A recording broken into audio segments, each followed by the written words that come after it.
दिन शुक्रवार हम सभी बहनें हैं एक साथ और आज ज्यादातर हमारी भाभी कैमरे में नहीं आ रही है क्योंकि थोड़ा दूर दूर बैठी हैं। सब अपने अपने कैमरे में बैठी हैं और इसलिए थोड़ा सा कैमरा ऊपर करके लगाई हूँ। और आप लोग देखिएगा आजमगढ़ से हमारी कुछ भाभियां आई, हमें बहुत अच्छा लग रहा है। एक गीत आज आजमगढ़ का जनसंख्या ढेर बाटे, बड़ा अच्छा लागत बाटे यार। आजमगढ़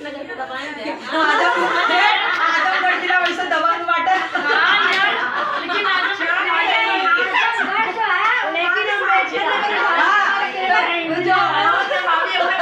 आज झुक जाते हैं। चलो आज आजमगढ़ का जनसंख्या ज्यादा हो गई सिलेंडर खाई भौरी राजा जी, महंगा हो गई सिलेंडर खाई भौरी राजा जी।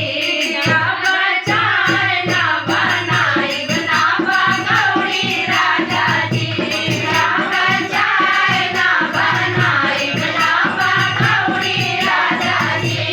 महंगा हो गई सिलेंडर खाई भौरी राजा जी, महंगा ना बनाई ना पकौड़ी राजा जी, ना बचाए ना बनाई ना पकौड़ी राजा जी।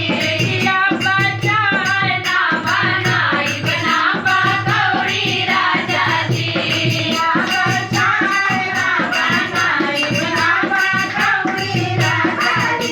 कैसे लड़ाई करती है आगे की लाइन सुने अपने हस्बैंड जी से, कैसे कौन भाव में कहती हैं कि महंगा तो महंगा लेकिन मिले ना बाजार में, महंगा तो महंगा लेकिन मिले ना बाजार में। लाइन लगा के लोगवे खड़े बा कतार में, लाइन लगा के लोगवे खड़े बा कतार में, लाइन लगा के लोगवे खड़े बा कतार में, लाइन लगा के लोगवे खड़े बा कतार में। सिलेंडर खातिर हाई के बड़े दौड़ी दौड़ा राजा जी, अब बचाए ना बनाई ना पकौड़ी राजा जी, अब बचाए ना बनाई ना पकौड़ी राजा जी, अब बचाए ना बनाई ना पकौड़ी राजा जी,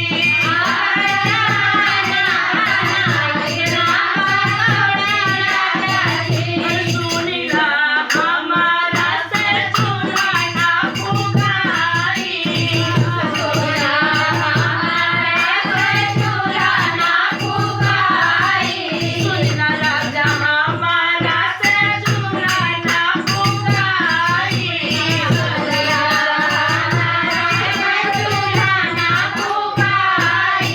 कैसा कभी ना पकवान ना बनाई, कैसे कभी ना पकवान ना बनाई, कैसा कभी ना पकवान ना बनाई, कैसे कभी ना बनाई। अब कुर्सी पे बनाई बदल पिठौरी राजा जी, अब कुर्सी पे बनाई बदल पिठौरी राजा जी।